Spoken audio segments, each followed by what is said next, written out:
Black Hops Brewery co-founder Dan Norris has had more business failures than he'd like to admit. Then, one of his ideas hit pay dirt and was quickly snapped up by a large multinational, leaving a fair bit of dough in his skyrocket. But instead of finding the closest hammock, he started a brewery. 6 years on, Black Hops Brewery is valued at a lazy $65 million. It's a thirst-crushing episode 585 of the 12-year-old award-winning Small Business Big Marketing podcast. Well, I said, welcome to a small business marketing show where successful small business owners share their souls to take your marketing straight to the lead. Now, here's your host, Mr. Tim Reid. And welcome back to your weekly dose of frothy marketing. I'm your host, Timbo Reid, and I have a rather insatiable curiosity for uncovering marketing ideas that help businesses just like yours to grow. How do I do that? Great question. By having in-depth conversations with successful business founders from around this crazy world. You, infinitely more importantly, are a motivated business owner, ready to crank out some great marketing to build that beautiful business of yours into the empire it must be, or at least deserves to be. And that's exactly why this show exists. So a big thank you for tuning in. As per usual, team, there is marketing GOLD dripping from the ceiling over here at Small Business Big Marketing's HQ. So let's get stuck right in. Righto team, today's special guest is Dan Norris, who first appeared on the show back in 2015 when he was a digital marketer who at one point was 2 weeks away from unemployment thanks to 8 straight years of business failures. Then he launched an idea that within 2 years did $1 million in annual recurring income. No surprise, as it was quickly picked up by GoDaddy. You'll find a link to that first chat with Dan if you want to figure out how he did that over at smallbusinessbigmarketing.com/586. Now, not one for lying down, Dan then co-founded Black Hops Brewery from his backyard with a couple of mates. 7 years on, check this out. Black Hops, it's valued at $65 million. Did $15 million in revenue last year. I read this with such a smile on my face. Has 81 staff, 3 venues. They've won every craft beer award under the sun. Plus, just last week, broke a crowdfunding record for the craft beer industry, raising $2.2 million in 24 hours. Such a great story. And lucky for us, Dan's the kind of fellow who's happy to share exactly how he and his mates have built their Black Hops empire. In fact, they blog, podcasts, have even published a book sharing their secrets of success. I think that's very, very admirable. So pour yourself a cheeky glass of something and lean in as Dan talks about some of the key moves that played a major part in getting Black Hops to where it is today. Welcome, Dan. Congratulations, buddy, and I am in absolute awe of you. Thank you. So how much of that $15 million revenue is from your personal consumption? That's my question. Well, that's for me to know and for you to guess, but I do love your beers, so there is a little bit of bias here. But it's not why I'm interviewing him, team. He's actually a marketer by trade and a very good one at that. Dan, how hard have you worked? Serious question. How hard have you worked to get Black Hops to where it is today? Can you quantify it? Can you share the emotion that comes to mind? I would be reluctant to use the word hard work just because it's like my days are filled with, walking around a brewery that we made, talking about making different beers, designing beer labels, tasting beer, going to the tap room, talking with customers, investors. This is not really could not be considered hard work by anyone's standards. So I would say things have gone very well, and we've put in a lot of hours and we've taken a lot of risks. But I certainly would not call it hard work. There's much harder jobs than my job, that's for sure. Do you think that's because you are now 100%, I'm putting words into your mouth, 100% on purpose, whereas previously you may not have been? I don't know. I've always enjoyed sort of doing any business. Like the business you mentioned, WP Curve, that whole experience was really, really cool. But by the end of it, it just wasn't as much fun as a kind of day-to-day thing to do. You know what I mean? Like my days then were basically, I did a lot of podcast interviews, which I enjoyed. I wrote a lot of blog posts. I had someone else that was sort of managing the team. I didn't have a whole lot of work to do, funnily enough. And it was all online. So it was very, I worked from my office basically by myself. I never had any employees in Australia. It just wasn't, particularly enjoyable. It didn't bring the same amount of joy. No. So, and I probably shouldn't say that because I know like a lot of people listening to this probably have a dream to start a small business, and a lot of people think, work from home or do an online business is kind of the dream and escape the 9 to 5 and all of that. But even though I'm an introverted person, I really enjoy working around other people and working around a physical thing, which I kind of didn't know before because I'd never done it. But there's a lot of joy and reward and personal satisfaction that comes from working with a physical product. And it's infinitely more difficult as well, but it's a lot more rewarding. It's amazing how many service-based marketers and business owners I hear say, I wish I had a physical product.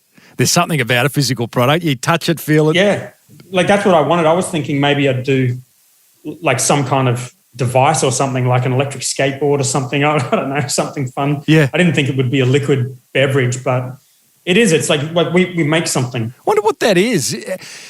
You've done both now. Yeah, there is the magic. I've never had a physical product, so I'm sort of looking to you for what it is. But, you do make something. You can touch it, you can feel it, you can smell it. There's something definite about it. Whereas with a service-based, you're the whole time trying to make the intangible tangible, which is very possible through storytelling and productizing and all that kind of stuff. But, yeah, you got a head start when you got a product. Yeah, I like things that are real, and like at Black Ops specifically, not every brewery is like this. Most smaller ones are, but we think of an idea for a beer. We come up with all of the branding ourselves with our designers. We come up with the recipe ourselves. Every single beer we make is made at one of our breweries. We don't make anyone else's beer at our breweries. Basically from start to finish, we do the entire thing, and there's an enormous amount of satisfaction in that. And I don't think having an online business really compares to that. And I did think that at the time when I had an online business that it would be really cool. And it turns out it was right. It is actually a lot more rewarding and fun for me personally to have a physical product.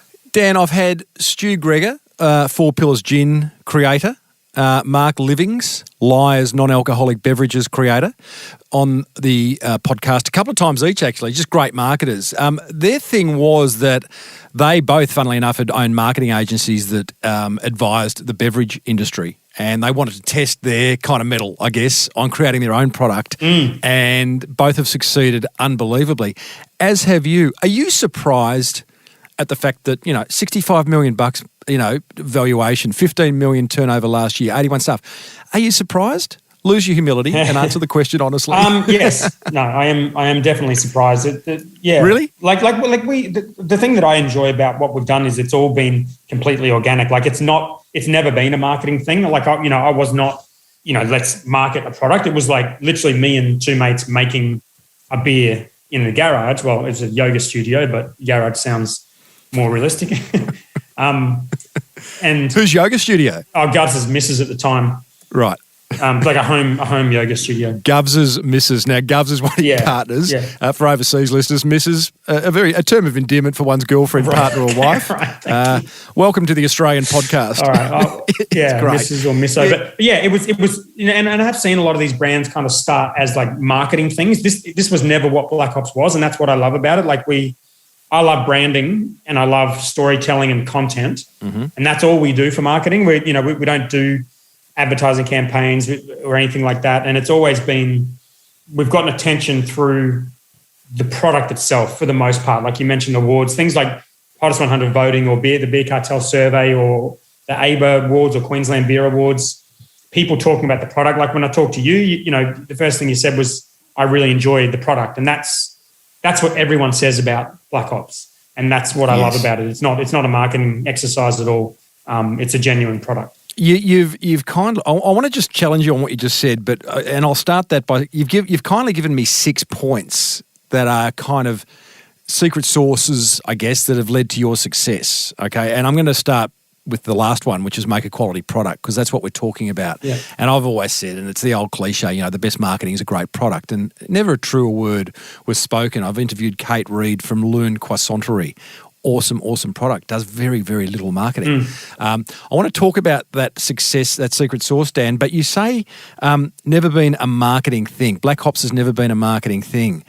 I guess you'd know, but looking from the outside in, it's just a brilliant marketing case study. You started off with an awesome product, but mate, your branding, your nurturing of community, your messaging, everything about your brand just reeks. There is a marketer in there doing some really good stuff. Yeah. It is a marketing thing. I suppose you could call it a marketing thing. I don't love referring to it like that, because I think everything we do is just part and parcel of operating our business in a certain way. Like we've got a shed at the moment. It's a massive shed. We've just put these floors down. We're putting a huge packing line in there. I'm about to go down to JB Hi-Fi and get a GoPro so we can do a time lapse of all the equipment going in. That is pure marketing. What other beer owner thinks of time lapsing the creation of a friggin' warehouse? I don't really see that as marketing. It's more like just a fun bit of content. It's educational. It's a fun thing for me to do.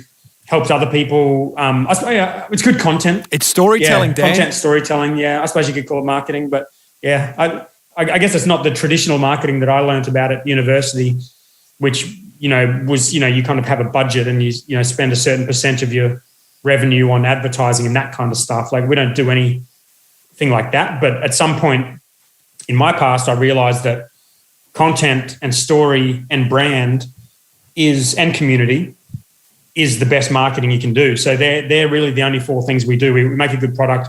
We engage our audience. We always put a lot of effort into the brand and how it looks. And we tell our story or tell the story of products or, expansion sheds, whatever the deal is. And you can call that marketing. That's all we do in terms of marketing. And to me, it's the best kind because it doesn't cost money and because it's educational and it helps other people in the industry and it's fun. So that's what I like. Yeah, that's awesome, brother. Well, let's just talk about making a quality product because that's one of your secret sauces. And it's very subjective beer, I guess, because it's all about taste. But I do buy a lot of craft beer, Dan, and I go into Dan Murphy's or a bottle shop and I stand in front of that friggin' section and it's like being in a bookshop because it's all about the cover. It's all about the label. You don't know anything about these craft beers. You haven't had a chance to sample them elsewhere. And man, so often I'm personally let down. It's often it's like you buy this awesome book with this incredible cover and then you read, you go, that was a shit book. And often I find that with beer. And again, it's subjective. It's my personal taste. But Black Hops has this depth, this beautiful look about it. There's some stuff that I'm just not getting from other beers. What are you doing to create such great beer? And again, that's subjective because anyone listening go, well, I like Foster's or I like, Stone and Wood what is it about your product that you think leads to such great quality? Is it small batch? Is it crazy quality control? Yeah, I mean, Govs from day one is a great brewer. So there's I suppose you could say in the Australian beer industry, there's probably only 4 or 5 brewers who kind of just consistently get gold medals at every single blind tasting beer awards that comes up. We've had gold medals or trophies at every single one since we opened in 2016, which is like 6 years now. And that's Queensland Beer Awards, Indies, ABAs. And that's not subjective. That's blind judging. So that is a good indicator of quality. And with Govs at the helm, looking after our recipes and designing these beers, that's where the quality ultimately comes from. The challenge is so I guess a good head brewer is a good start. Yes. The challenge then is how do you scale the recipes up, and that's the really really tricky thing. And we're That's interesting. Yeah, we're getting to the size now. You're about to move into a packaging. Sorry, we've got a slight delay here, so I'll apologise to our listeners right now if I talk over Dan. But I am pretty good at talking over people anyway. I saw somewhere where you're moving to this warehouse that's taking you, a packaging facility is taking you from 1,200 units to 7,000 units an hour, or some incredible multiple. So there must be a concern around maintaining quality when you are scaling that quickly? Yeah, the packaging itself actually should be an improvement on quality because it's a much better machine. So it's about 1,200 cartons a day to 7,000 cartons a day. So the beer moves through much quicker. We should get lower oxygen levels on the cans once it's all dialed in. It's the same beer going into the cans. So that should actually be a way of improving quality. But just the basic idea of going from a 200-litre batch to a 20,000-litre batch, which is sort of our biggest ones. But, you look at Stone and Wood, I think they were doing, I can't even remember how big their tanks were by the end, but just way bigger than ours. And just going from the small batch all the way up to the big batch, maintaining that balance of the beer has to come in at a certain price, otherwise no one's going to buy it. You got all these competitors, especially when they're owned by the majors and their pricing is really tight, and just balancing the quality with the scale is extremely difficult. And also throw into the mix that not everyone can afford this equipment. Like this canning line we just put in, we're only doing a couple of million litres a year, which puts us at much smaller than the really big, well-known craft breweries. But this canning line was about $3 million. I mean, it's not actually finished yet. It could be more than that. Mm-hmm. Like not everyone can afford that equipment, and we haven't been able to afford that equipment up until now. So it all kind of links together, the ability to get people in to invest in the business, which again always comes back to product. I always ask people why they're investing. They love the beer. That's why they're investing. That gets us the money to get the good equipment. We've got the good staff. Then you have to have good processes, and then figure out that balance. But I mean, I would, what you said there about, sometimes you're let down. There's a lot of factors that go into how beer tastes, especially at a Dan Murphy's or one of the majors where sometimes the beer is stored ambient in their warehouse. Yeah. So there's a lot of good breweries making a lot of good beer.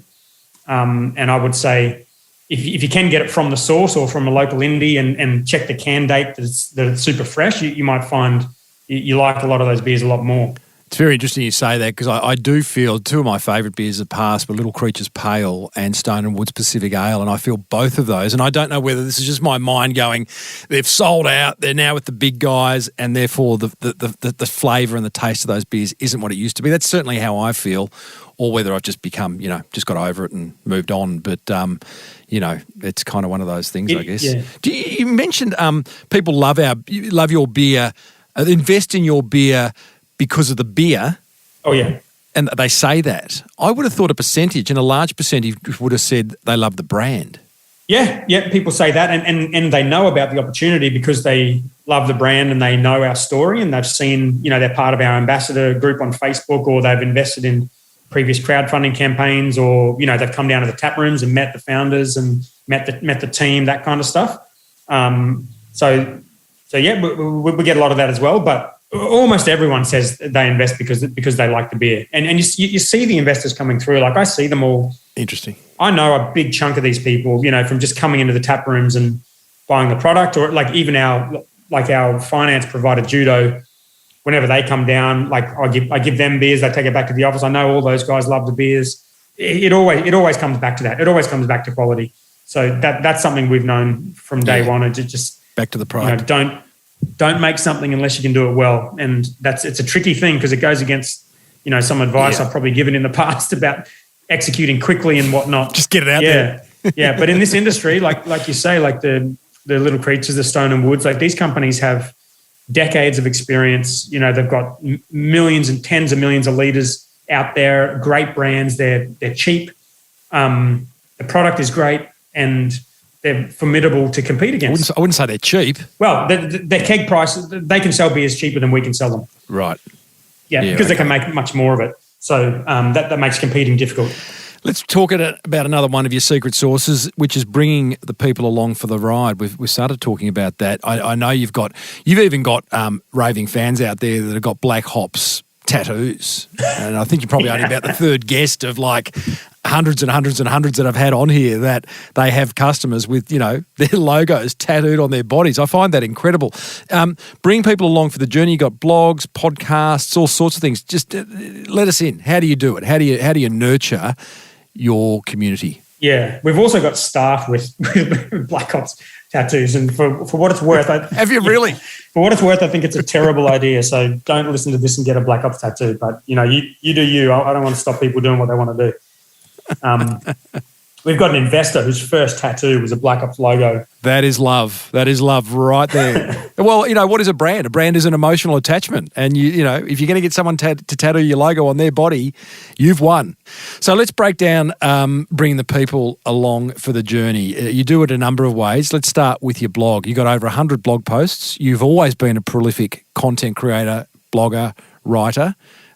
Why continue down this track? Why share every single thing that you do through your blog? Yeah, well, I guess I just, kind of at some point many years ago realised that you can create content about what you're doing and build an audience, and that is marketing. And it just, I don't really know exactly when I figured that out, but I did marketing at uni and they never mentioned that to me. But I figured out that you could do something that's fun. Like I've tried advertising and things in the past. I've never had any luck with it. I don't enjoy it. I don't enjoy Google ads or Facebook ads. They annoy me. but creating content is something that I love because I like the process of it, but I like the fact that you're creating something. And like we mentioned before, making a physical product, if you're creating content, you get that feeling that you're making something. And that's the most enjoyable feeling as an entrepreneur you can have, I think. Like the idea, I used to resell hosting when I had an agency back in the day, and it just felt dodgy. It was, I'm getting this plan. Dirty. Yeah, and I'm adding 20% to it and then selling it to everyone else. And like, this can't be what business is about. Like, business should be about creating something and making something. And so I enjoy it personally, the process of creating content, but I also enjoy the fact that it helps other people. And I know, for an absolute fact that our content has helped so many breweries in Australia. And I say that, with humility, but, we go, just the other day, we went down to northern New South Wales to check out some of the new breweries down there. And everyone we went to was, they kind of recognized us. They said, I've read your book.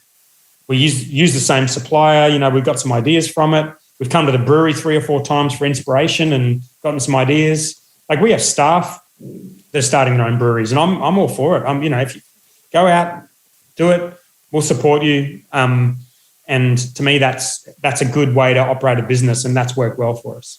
And of course, on top of that, it ends up being marketing, because you end up helping other people. They come along on the journey. It builds your email list and your social media following. It builds, more importantly, people's affection, like you mentioned, with it, like the affection, what they feel towards the brand. They feel that Black Ops is a good, genuine group of people that helps people, and turns out that's marketing, which works perfectly well for me. Did you actively set out to educate your colleagues in the industry?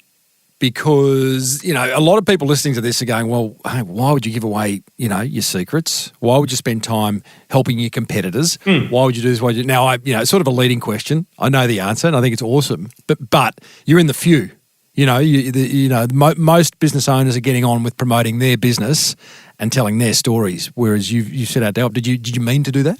Yeah, of course. Like that was the kind of realization way back in the day when I first discovered this idea of content marketing. And the story, the most famous one that people tell is there's a few of them, but the kind of Marcus Sheridan one around the river pools and spas when he created all the content to do with installing your pool and whatnot. And that was the first time I read a story about content marketing. And this would have been, 15 years, 10 years ago. I don't even know anymore.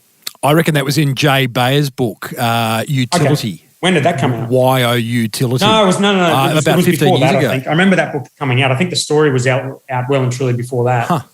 Yeah, well, for those who don't know the story, very simple, is that the owner of River Pools in Phoenix, Arizona, basically identified every question he'd ever been asked by a prospect or a client and went about answering them in great detail on video, in words, in audio, and then created this knowledge centre or learning hub or whatever he called it on the River Pools website. And subsequently, he is the opinion leader. He's the thought leader on all things in-ground pools in North America. And I think that simple marketing play led to him and his business ranking organically on Google for so many different types of searches. Exactly. It was right when the industry was moving away from, like back when I started doing web development, it was very much around like optimizing, doing spammy shit to get a better ranking in Google.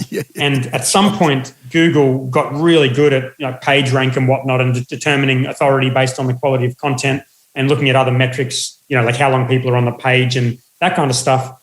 And it turned out that the companies creating the best content were the ones that were ranking better. And that's right when I got into this thing of blogging and marketing and business and whatnot. And when I really went down that path of content marketing, this is years and years before Black Ops, but I did the same thing with WP Curve. We had hundreds of blog posts. I've written 6 books, but before the 6 books, I'd done hundreds and hundreds of blog posts on different topics, all around the internet.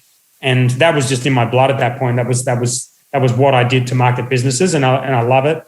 And so that's what I wanted to bring to Black Ops. A, because it was what I do and I love it, but B, because I didn't see it in this industry, and that's changed a bit now. There's a few podcasts and a lot of active social media sharing, and people are sharing recipes and that kind of stuff. But when we got into it, it was pretty hard for us to find anything out at all about how to start a brewery. It was very hard.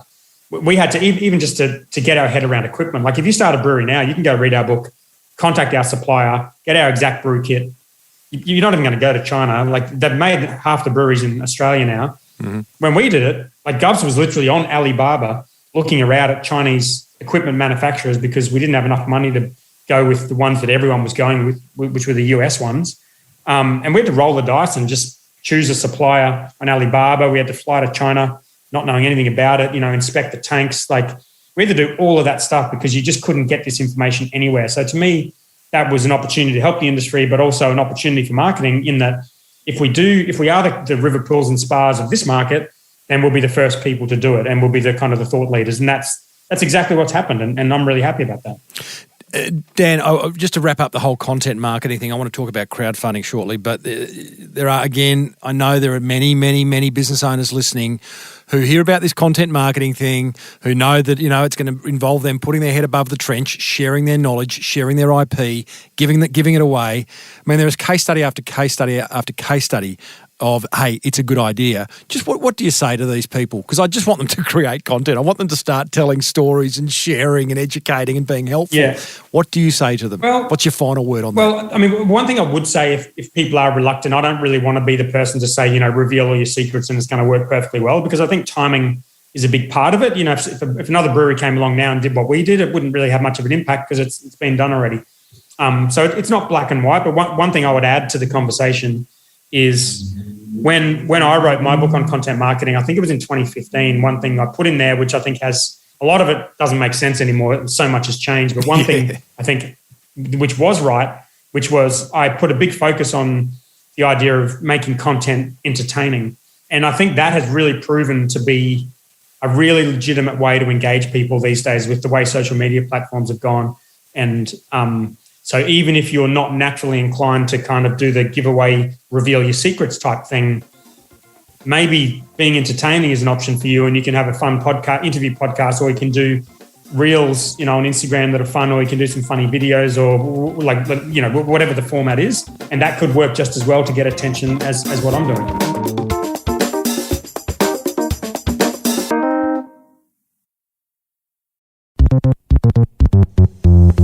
Now, another way you bring your raving fans along for the journey is through crowdfunding. I think you've done 3 crowdfunding campaigns to date for Black Hops. The most recent finished last week, where you raised $2.2 million in 24 hours and broke all craft beer industry records for crowdfunding. Crowdfunding, should we all be crowdfunding?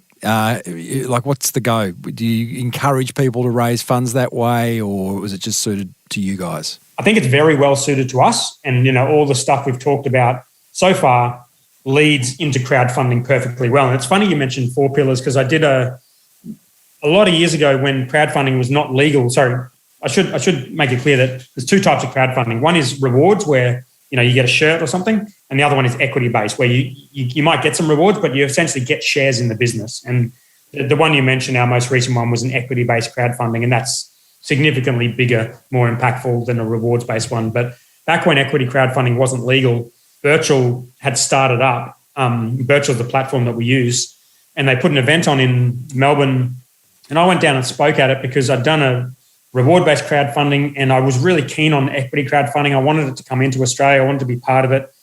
And 4 Pillars was one of the companies that was down there kind of sharing their product and whatnot, because those kind of businesses really align well with the idea of crowdfunding, because for all the reasons we talked about, it's having a tangible product that you can see or actually consume, which is amazing. It's gin and beer is something that people love. It's they can really connect with it, something they love. And you're going to invest in anything, invest in beer. Our investor, I think, said you can buy shares, you can buy investment properties, but you can't drink those. So I think that sums up why it suits us very well. I don't think it suits everyone, but if you've got a business that needs money like we do, you need to get it from somewhere, and we get it from debt as well as equity. I think equity is a really good option, and the equity crowdfunding is a great model, as you saw with that campaign. We've got 1,000 ambassadors now who own the business, who will support us everywhere.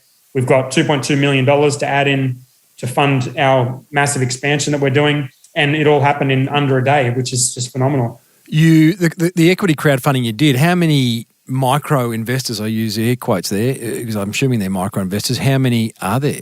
in that $2.2 million raised? Well, we've got 1,000, but is that a pain in the ass? Well, is that now 1,000 people that are going to be on your back going, Dan, I've given you my money, I want to see a return? How do you manage that? Because I spoke other business owners who go out to seek not necessarily crowdfunding, but venture capital or whatever it may be, are very, very keen to make sure that the investor aligns with the brand's values and with the brand's owner's values. Well, that's actually probably what you point to. Well, there's two things there. One is how to manage the investors, and the other is how much the investor has control. And if you've got one investor that owns 20%, they're going to have a lot of control. But if you've got 20 investors that own 1%, they're going to have zero control. And I don't particularly want investors who have control. We've already got 3 founders and 2 founding investors and 50 traditional investors. We've got control of the company, and I want to keep control of the company. I'm not interested in getting someone else in who gets a board seat and gets some sort of control. So the idea of getting an investor that aligns in that sense is not a relevant thing with crowdfunding. But in terms of managing the investors, again, it's something I really enjoy. Like all of our investors have my email address. They all have my mobile number. I'm actually at the moment in the middle of writing them an email. I've been in contact. Like when we did the crowdfunding, I did a Zoom thing the night before, which had 500 people registered for it. I probably went through 300 emails in 3 days just from people answering their questions. I'm still getting emails now. We already had 500 investors before. And what I found with that was at the time of the raise, you get lots of questions and lots of engagement from investors, which I love. I love to talk to the people that want to invest in our brand. But, once things settle down, I send them a quarterly report. I ask them to reply to me if they've got any questions about it. I very rarely get any replies. People are happy with that level of sort of updating. And, if I see them in the tap room, I always, chat to them and, happy to answer any questions. But it's not a thing where you're managing thousands of people who want to control the business. That's not really a realistic sort of way that crowdfunding works. You're quite an extroverted introvert.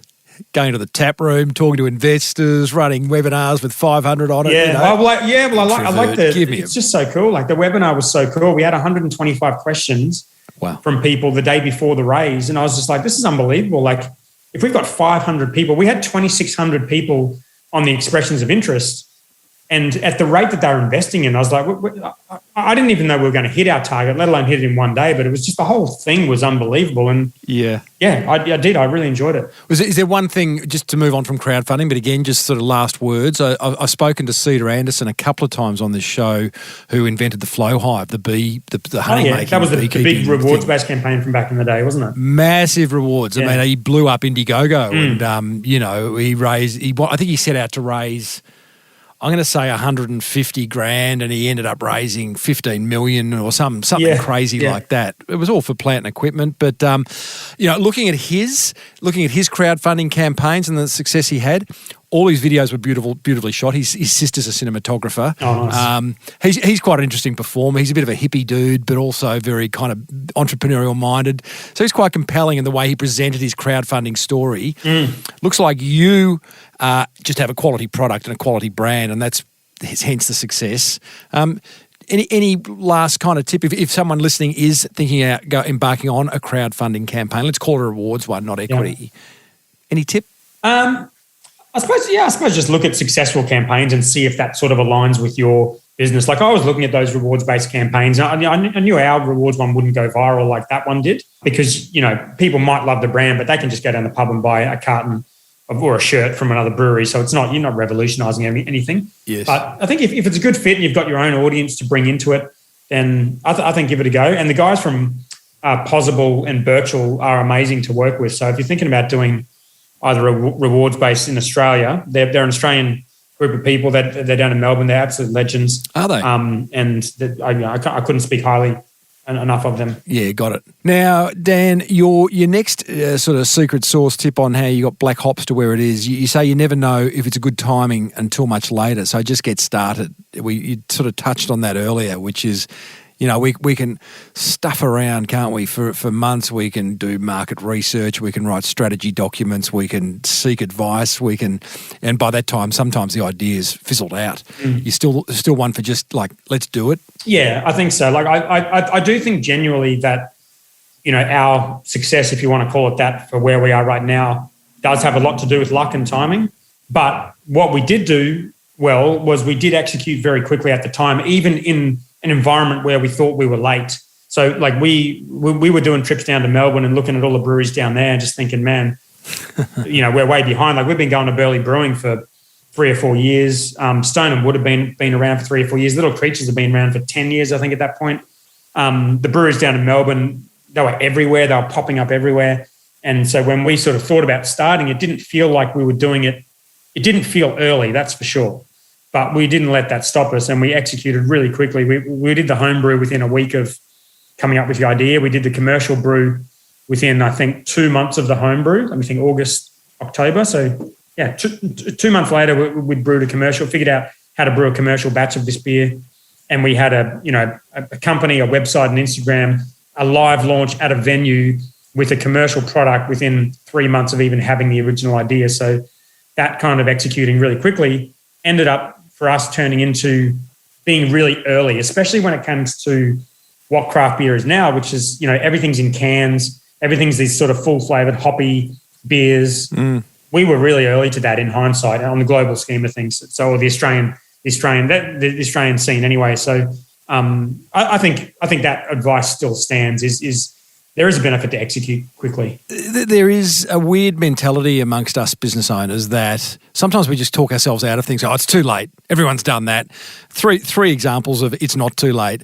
I remember hearing Jeff Bezos only maybe 3 years ago saying Amazon is in day one. Biggest company in the world. It's day one. There's a lot of growth to go. I've interviewed Richard Kelsey. You mentioned Beer Cartel. Now, I just emailed Richard today, just before this interview. There you go.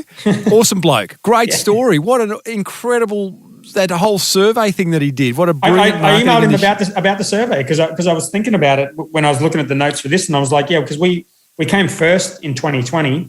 Wow. And in 2021, they didn't do the survey. So I emailed him this morning to ask if they're going to do it this year, and he said they are. So that's really cool. Again, it's like a cool piece of content that's really enjoyable for the industry. Mate, that is an awesome. I won't go into great detail. I'll put a link in the show notes to that interview. But just suffice to say that Richard owns a little retail business called Beer Cartel. He sells craft beer.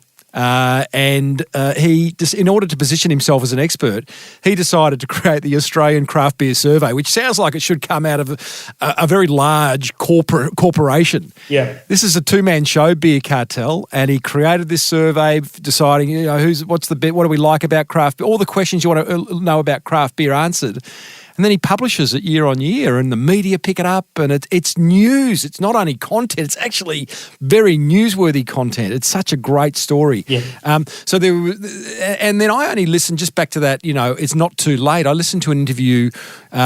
Tim Ferriss was talking to Rich Roll, two big podcasters, and Ferriss was saying, and this is only an episode just before Christmas.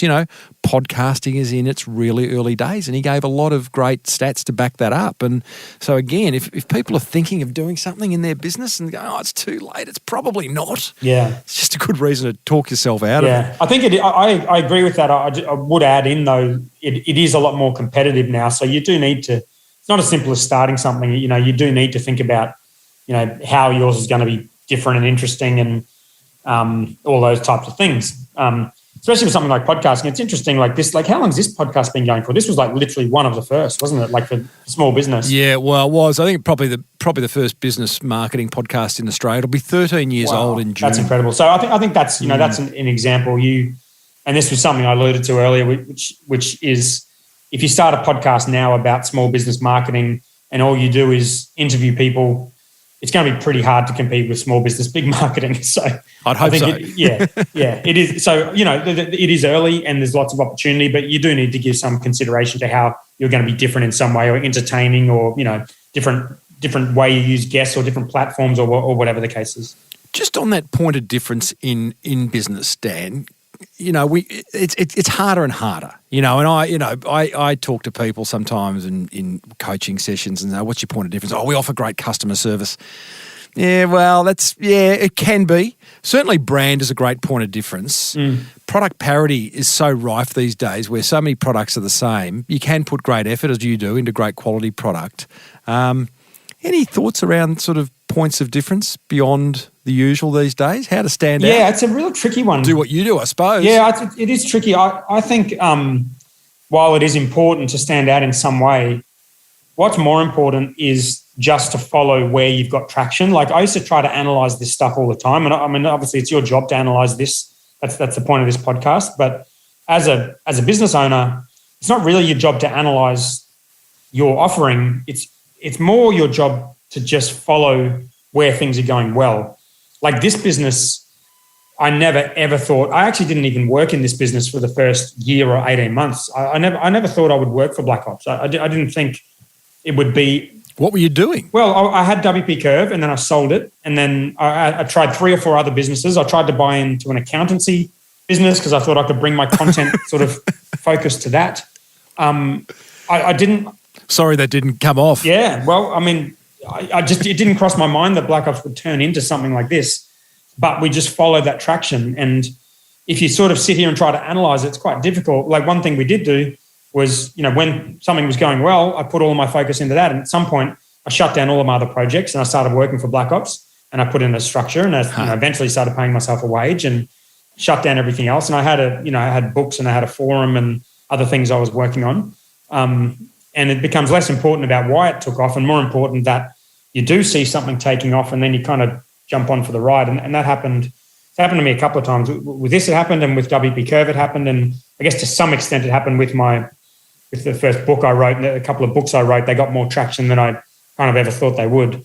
And it was an opportunity to really double down and focus on that. And in the end, it almost doesn't matter as much what the point of difference is. It just matters that you have found something that people love for whatever reason, and you've doubled down on that and you've tried to focus on making that as good as possible. Are you of the belief, and this is a question that'll help my beautiful girlfriend Sarah with her business. She's in a job and she wants to start a little side hustle. And I have spoken to a number of business owners that their businesses flourished the minute they laser focused 100% on the business they want to grow and put everything else aside. You're a big believer in that? You've experienced it yourself? Well, yeah, but I guess what I would say is you probably got some bias there in that if they didn't flourish, they wouldn't end up on your show and wouldn't end up in the conversation. True, yeah. You haven't spoken to anyone that tried that and it failed. Yeah. It wouldn't be part of the guest criteria. Yeah, no, I did that like full on back in the day. And I remember I actually saw, and there's many versions of this story, but there's there was one of the Batman movies where he was stuck down a cave and he kind of had this rope around his waist to save him if he fell, but he had to take the rope off to actually be able to make the jump to get out of that well or whatever he was in. Well. And I thought about that metaphor when I quit my job. I just figured you can't really do two things very well. So, you have to take that sort of really drastic burn the ships type risk. But I would never give that advice to someone else because it's just such a scary thing to do. Yeah. It's something that I've done multiple times and I've definitely had some ups and downs. It hasn't always gone well. It's gone terribly bad regularly. So, but in the end, I think that is a big reason why a couple of times things have gone well for me because I have just delved in 100% into it. Dan, another one of your tips is you talk about looking for organic compounding marketing initiatives, awards, stories, collaborations, staff beers. Talk about a couple of those collaborations, sort of strategic partnerships. Give us an example of one that's worked really well and how did it come about? Yeah, well, the obvious one for us would be the Call of Duty one. So that was back in 2015 and it was right when we were doing our rewards-based crowdfunding to build the brewery. So it was really, really good story. It came about purely organically. They emailed us and said they were re-releasing the game and they'd heard about our brewery. Again, they'd heard about it because we were writing content. Someone at their agency had read the blog post and they heard about this brand that was coming up. They thought we had a brewery. I don't think at any point we told them we didn't have one. But from my point of view, it was free for us. We were never going to make money on it. Just explain what it was, because we're not all gamers. So Black Hops is a play on Black Ops, which is part of the massively popular video game Call of Duty. Yes. And Call of Duty have approached you and said, we're launching Call of Duty number 3 and we'd like you to be the beer of choice for our players. Is that kind of what happened?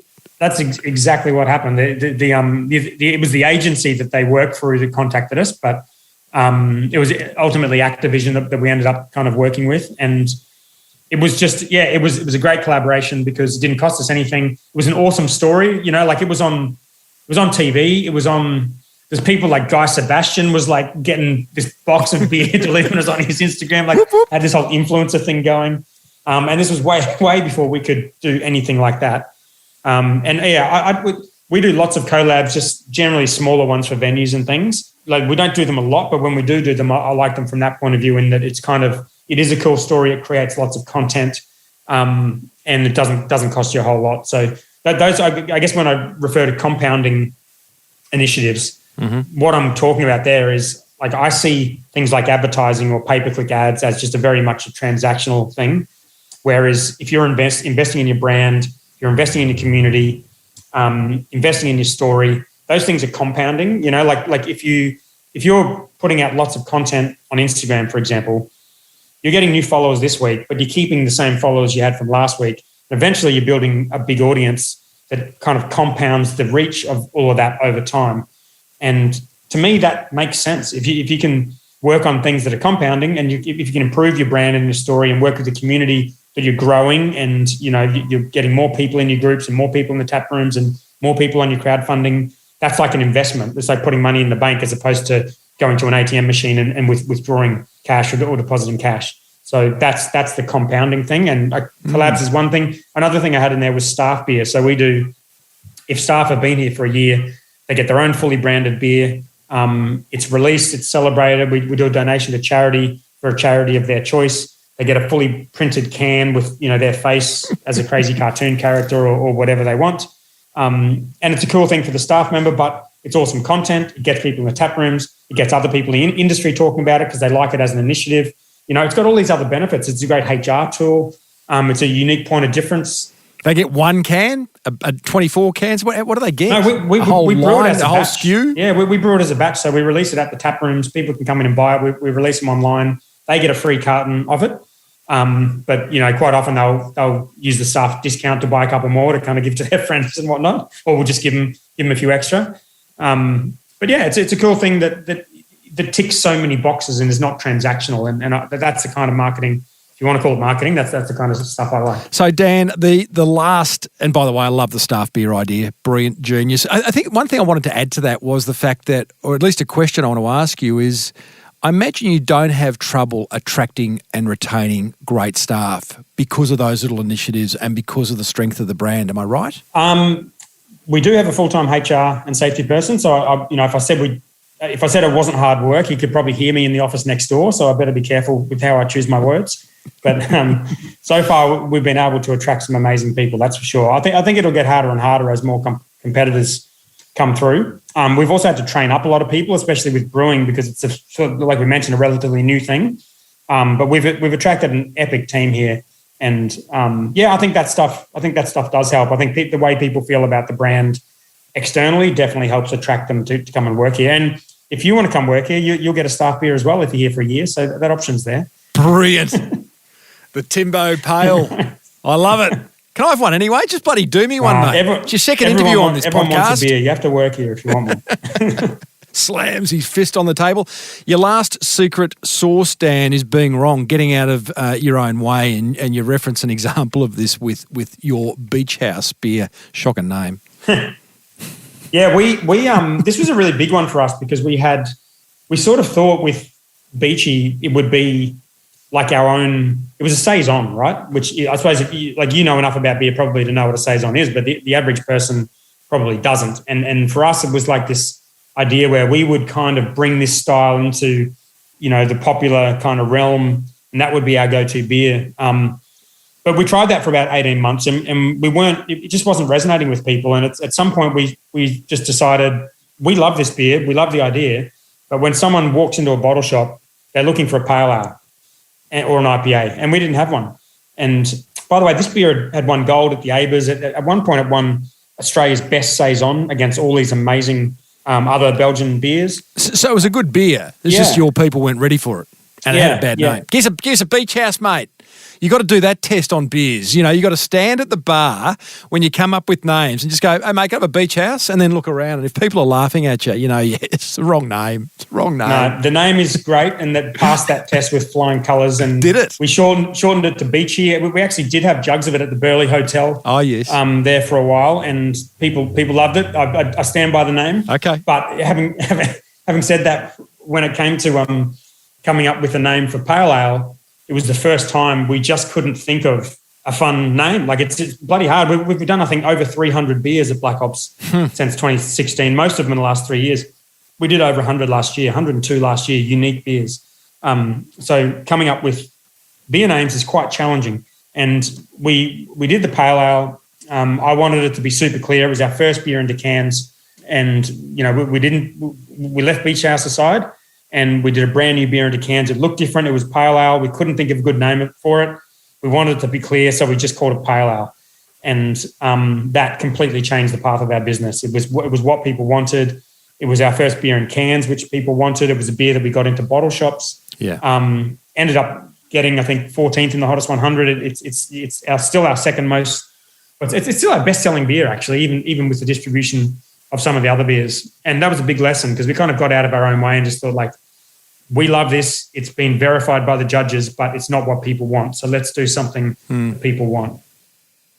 Just talk to me about the packaging of that, or your overall visual branding, actually, because, obviously this is an audio show. We can't show you the labelling, but you have this sort of flagship visual brand that is black. And they look awesome on the shelf. The Hornet, the IPA, the Hazy, and they all look ace on the shelf. That's personally think. Then I look at your other brands, like your Beach House, or I think there's one Moon Dancer, and like you say, there's lots and lots more. But the black thing isn't a constant. Yep. How do you manage the visual brand look? Because we know that consistency of brand creates trust and familiarity, which leads to more people buying in. Yeah. Is it an ongoing challenge? Oh, yeah. Yeah, a big example of this was when we released East Coast Haze last year. We released it directly into the core range without ever making the beer before.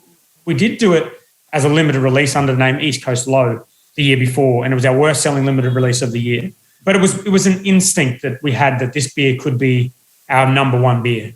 And we again took a gamble on instinct to release it into the core range. And I looked at our core range and thought, if we just bring out another product that looks exactly the same as all the others, just with a different color, and call it East Coast Haze, it's just not making enough of a splash. And we had 7 beers in the core range at that point, I think. And I just didn't think it made sense anymore to have a beer that looked exactly the same as all of our other beers. So, and I can't tell you why I came to that. I just thought it would be much cooler to have a cool design and have it as its unique can.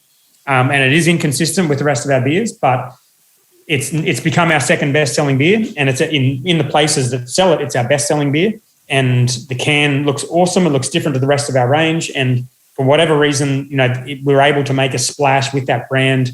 I didn't think it suited being in a black can. It's a real sort of coastal inspired, light, hazy, summery, low ABV. Yeah.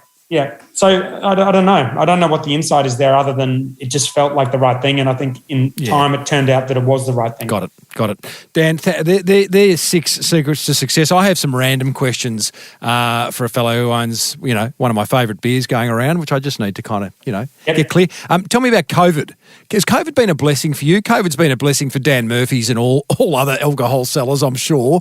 I know you've got 3 venues and they would have been hugely affected. Yeah. But, COVID, good or bad? It's very up and down. Like we actually had 4 venues. We've shut down the Barrel Aged Beer venue AWOL for the time being, I guess in some part because we're really struggling to get people in the door. So tap rooms have not been doing particularly well throughout COVID in recent times. And by recent, I mean as soon as they opened the borders and COVID just came in and swamped everything.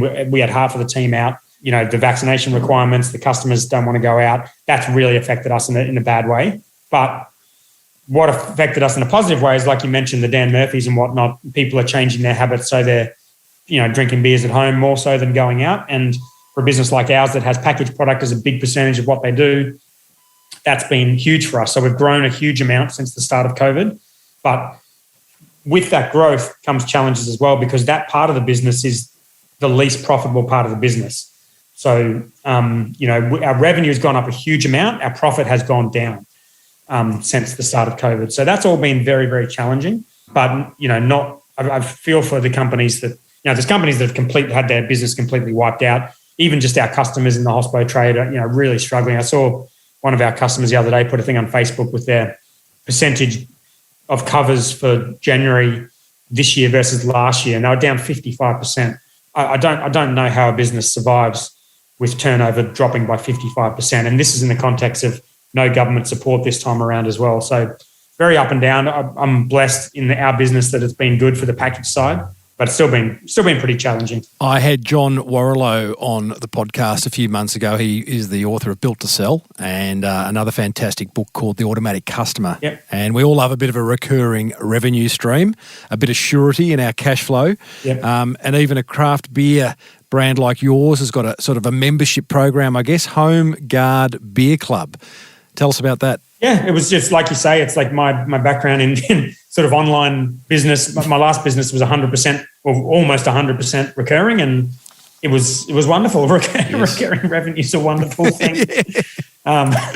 So we wanted to kind of get that aspect, not just from a revenue point of view to have recurring, but also to be able to offer people something unique.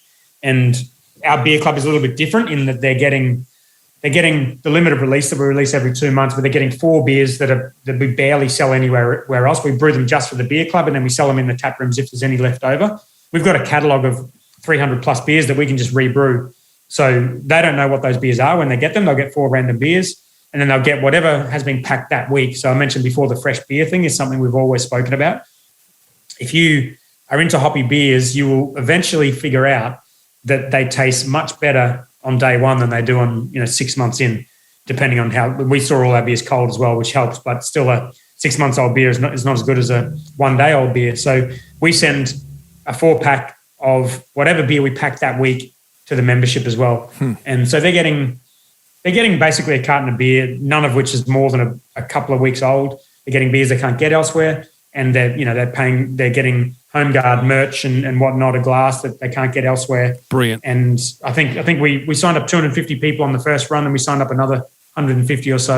We're going to do another opening next week, I think. So I'd say we'd probably get to 500 members. How am I not a member of that? Can you just whack my name down now, please? This is ridiculous. Yeah, well, we only release it every 2 months. I've funded your existence. Yeah.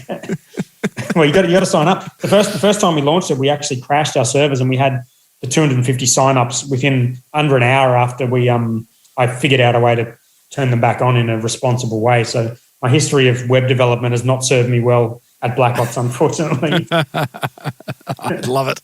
Well, it's a great idea.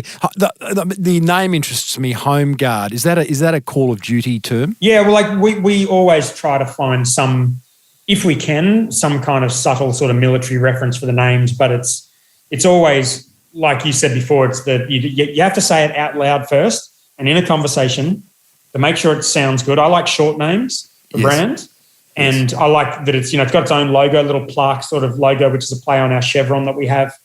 I love the name. It's actually a name we used for another product during COVID that we never ended up going ahead with, and I brought back for this because I liked it. So if it's something with a subtle military reference that also works on its own as a brand, that's the kind of name that I love.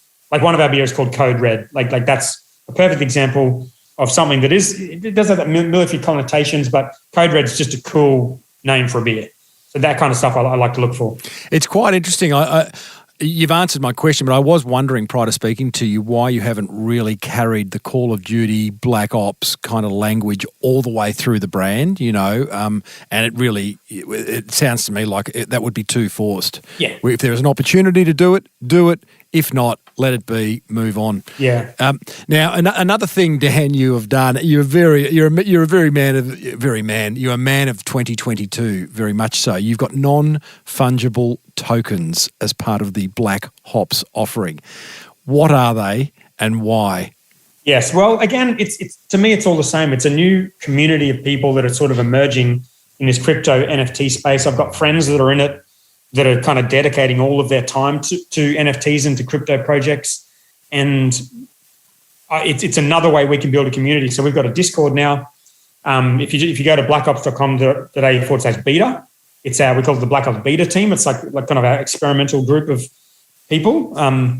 And we're doing an NFT project where we have this Hopman, which is a little character, and we generate 1,000 different versions of this character. So when you purchase the NFT, you have that unique Hopman and no one else has it. So it's, it's holding different things and different hats and different shirts and whatnot. And yeah, it may not go anywhere, but the NFT space is super interesting. And what I like about it, again, is it's good for creatives. I think it could be really game-changing for kind of creative people, designers, people like that it could really change the way they work. And I can see that happening already. And I want to be part of that. And it's fun and it's good content and it's good community building and it looks good. It's a good branding exercise. So it ticks all the boxes for me. It ticks all the boxes. And to me, it's also a play. It's the 10% marketing play, which is, with your marketing budgets, allocate, 80% of your budget to the usual stuff and 10 or 20% to stuff that you I'd like to try it. I'm not going to rely on it working. It sounds fun, ticks a lot of other boxes. And if it does work, then you've opened up a whole bloody new world of marketing for the brand. So, good on you for doing it. Yeah. Last question. You say your investors aren't looking for an IPO and you've ruled out a trade sale like Mick Fanning did with Bolter and like the boys down at Stone and Wood did with Stone and Wood. IPO sounds like it could be on the books at some point.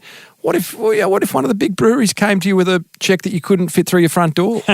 Well, they've come to us before, and we've just told them that and I guess like you use the words ruled out a sale. I definitely haven't ruled out a sale. I've got like anything. I've got some content on this. So if you Google the challenge, the challenge of staying independent, Black Ops, you'll find the article I've written on it.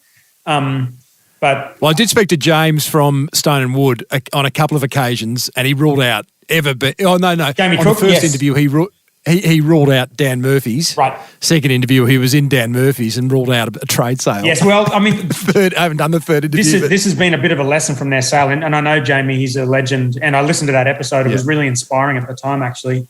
I think from memory, the first time he was on your show was well before we started our brewery.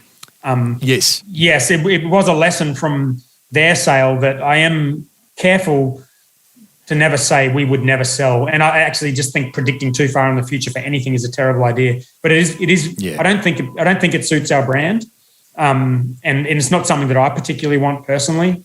So it's not something we're chasing. But it is extremely difficult to run a business like this against some of the world's biggest companies and remain competitive and independent. The crowdfunding definitely helps, but people sell businesses for a whole range of reasons. And one day we might end up in the position where we do that. I think an IPO would be more sensible, but I also think you would struggle. Like you think about Stone and Wood, if they had an IPO, there's no way in the world they would have gotten that valuation. So at some point they must have just gone, man, we just have to sell this. Check's too big. Yeah. Hey, Dan Norris, awesome to chat with you, brother. I could keep going. Blackhops.com.au is where you'll find all things craft beer, at least amazing craft beer. Thanks, buddy, for making a fantastic product. Thoroughly enjoy it. Love everything about it, the marketing, the branding, and the beer. Well done. You're awesome. Awesome. Thanks, mate. And well done on continuing with the show. It's been one of my favourites for a very long time. I was stoked the first time I came on it, and I'm even more stoked to come on it again. Well, I'm stoked to have you. Thanks, brother. Cheers, mate. Well, there you go, team. Black Hops Brewery co-founder Dan Norris.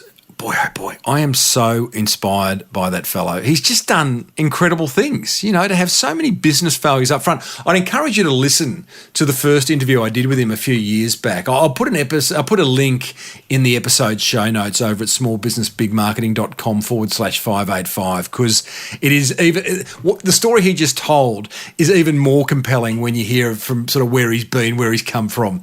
Hey, I'd love to know what grabbed your attention. I know it grabbed mine. Plenty, pretty much everything he said. Call the Small Business Big Marketing hotline on 0480 015 150 and let me know. Or maybe you want to share a marketing idea that's working for you. Maybe you want to tell me how to make your favourite business podcast even better. I'm okay with that. I've got a tough skin.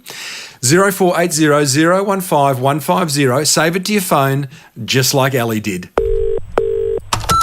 G'day, Timbo. Ellie Weisman here, co-founder of a company called Saucy. We manufacture products on behalf of hundreds of e-commerce brands. We've got offices in Australia and China and everything around the world, and we're a Melbourne startup. And anyway, I just wanted to send out a message of love, drop you a line, and just wanted to extend my gratitude, and on behalf of the hundreds, if not thousands of other founders who have become inspired to start a business from listening to your podcast. So I just wanted to send out a whole bunch of love and good vibes, just for putting out so much gold, just dripping from the airwaves. I can feel it. For 12 years, your podcast, your show is the stuff of absolute legends. So thank you for bringing so much value to all of our lives. Thanks, Timbo. Ellie, man, they are such kind words. Thank you, buddy. I really appreciate you making the effort to call, for saying what you did, for supporting the show as you do, and showing such gratitude. I think we need to show more gratitude in these crazy times. So thanks a lot, Ellie, and I hope your business is absolutely booming. 0480 015 150. Be like Ellie. Hey, quick update before I tell you who next week's guest is. Join the tribe, the Facebook tribe. We've got about 1,900 small business owning members. It's free to join, and I get in there occasionally. I haven't been in there the last few weeks, but I've had some time off, as you know. But I will be back in there, and we have great conversations around marketing and just supporting each other. And also, if you want to grab my free 10 Marketing Wake-Up Calls ebook, you can just go over to smallbusinessbigmarketing.com, send me your name and email address, and I will send that to you immediately for free. smallbusinessbigmarketing.com. Next week, we catch up with a fellow who started Australia's first stand-up comedy school. He's got a great story to tell, and I'm a very, very big fan of how stand-up comics can help us small business owners create effective marketing messaging. So tune in for that. The other really interesting part of that story is that his name's Maury, by the way, Maury Morgan. It's called the School of Hard Knock Knocks. It's a really funny story. But he's created a TV series in order to promote his school. So how's that for a marketing strategy? If you enjoyed today's episode, be sure to hit the subscribe button, please. It helps my ratings, rankings, and leave a review on your favourite podcast app. That would be amazing. Let me know you did that, where you will find 584 more chats with successful business founders. If you're ready to create some helpful marketing, and why wouldn't you be sure to grab a copy of my book, The Boomerang Effect, over at smallbusinessbigmarketing.com. As has been the case for the past 12 years, it's been me, Timbo Reid, cracking the whip, Muso, Lockie Doley, banging the pots and pans, and producer Romy Sher brings it all together. Hey, thank you so much for tuning in. May your marketing be the absolute best marketing. Bye for now.